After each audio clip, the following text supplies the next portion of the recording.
Esta aula é para terça e quarta, tá? Aula 6 e aula 7, dia 31/3 e dia 1/4. Cuidado que essa aula é um pouquinho difícil, tá? Mas eu vou ter bastante paciência com vocês, tá? Então presta bastante atenção que não é uma aula fácil, é uma aula muito importante. Eu vou falar de domínio principalmente. Então vem pra cá. Domínio. Eu sei que algumas coisas na matemática não existem ou são indeterminadas, tá? Vamos falar bonitinho. Por exemplo, 1/0. Podemos ter isso? Não, não podemos ter isto. Isto não existe. Outra coisa, nos números reais, podemos ter raiz quadrada de um número negativo? Também não podemos. Porque é impossível fazer um número vezes outro iguaizinhos que dê -4. Ó, se eu fizer -2 vezes -2, vai dar mais 4. Se eu fizer +2 vezes +2, também vai dar mais 4. Eu posso ficar brincando com esses sinais aqui, eles sempre vão dar -4, porque eu não posso pôr um sinal positivo e um negativo. Porque, pela definição, eles têm que ser idênticos, e isto não é idêntico a isto. Então, não existe uma raiz quadrada de um número negativo. E raiz cúbica de -8? Isso já existe. Porque se eu multiplicar 3 vezes o mesmo número, eu consigo chegar no -8. Olha, -2 vezes -2 vezes -2. Menos com menos, mais. Com menos, menos. Ou seja, quando meu índice aqui for ímpar, eu não preciso me preocupar. A raiz sempre vai existir, porque o nosso jogo de sinal aqui, as propriedades do sinal permitem isso. Mas quando o índice for par, ou seja, quando eu falar de raiz quadrada, raiz quarta, raiz sexta, eu tenho que tomar cuidado. Porque nem sempre essa raiz vai existir. E é exatamente disso que a gente vai falar. O que é um domínio? Um domínio é onde a minha função existe. A minha função tem que existir. Tá certo?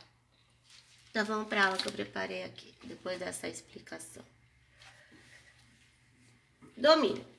Então, resumindo aqui em cima, sabemos que um domínio par, ele não existe, ou seja, o índice, o radicando que está aqui, o índice que está aqui, quem está aqui dentro, tem que ser maior ou igual a 0. O ímpar sempre existe, é o par que tem essa frescurinha.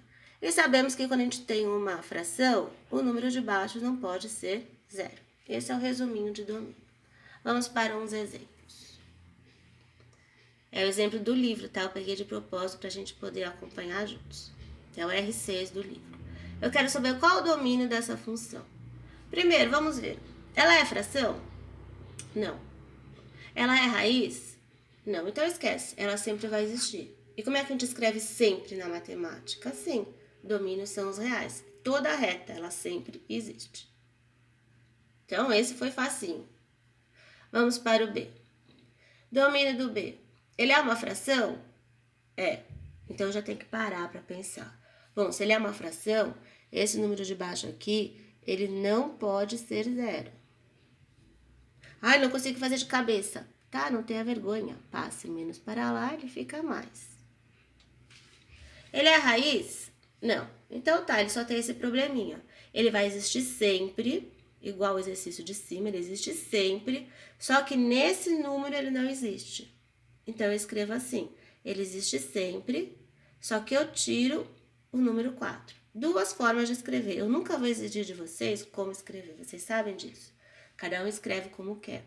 Ou eu escrevo assim, x pertence aos reais, tal que x diferente de 4. Ou eu escrevo, ele é o conjunto dos reais menos o elemento 4. As duas formas estão corretas. Tá vendo? Ele é um pouquinho chatinho, essa matéria. Vamos para o C. C. Ele é uma fração? Não, graças a Deus. Ele é uma raiz de índice par? Sim. Infelizmente, ele é uma raiz de índice par. Até que eu coloquei aqui, ó, raiz de índice par, ela só existe, tá, se ele for maior ou igual a 0.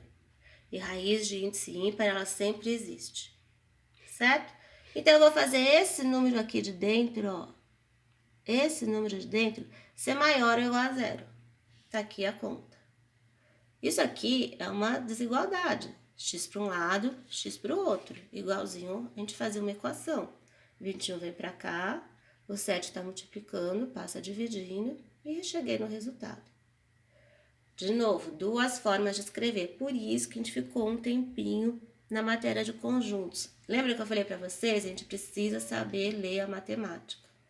Duas formas de escrever. Ou eu escrevo que ele está em toda a reta, tal que o x ele é maior ou igual a 3. Ou eu escrevo em nomenclatura de conjuntos também. Ele começa no 3 e ele vai até o infinito. Lembrando que o infinito é aberto. Ele está fechado aqui porque aqui eu tenho uma igualdade. Lembraram? Se não lembraram, dá uma olhada no caderno que eu deixei bem explicadinho isso antes dessa pandemia acontecer. D. Vamos lá. É fração? Não. É raiz de índice ímpar? Beleza, raiz de índice ímpar não temos problemas. Ela vale sempre. E sempre na matemática são todos os reais. Maravilha. A gente ergue as mãos e agradece ao Papai do Céu quando isso acontece. E. É fração? É. É raiz? É. Meu Deus, são os dois, a fração e raiz? Sim. O número de cima tem problema? Não, o número de cima não tem problema, ele sempre existe. O meu problema é o número de baixo. Ele tem que ser um número positivo, certo?